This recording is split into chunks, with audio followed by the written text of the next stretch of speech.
আমি এলোমেলো বর্ণ সাজিয়ে একটা শব্দ লেখছি কিতা জাতকা। কি শব্দ লেখছি? জাতকা।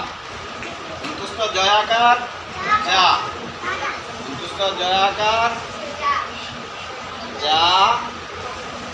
এরপরে কোন বর্ণটা হবে? কয় আকার কা। কয় আকার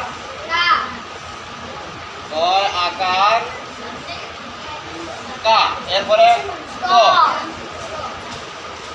দেখছনি কি শব্দটা হয়েছে? জাকাত।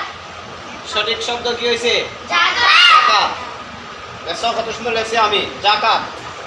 এই শব্দটারই এলোমেলো ছিল, এখন এই এলোমেলো শব্দটাকে সঠিক শব্দে সাজিয়ে লেখছি জাকাত। কি লেখছি? জাকাত।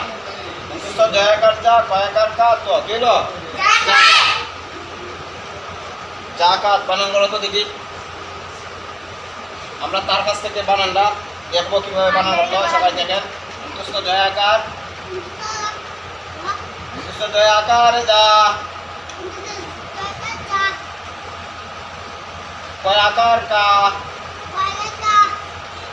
তো জাকাত।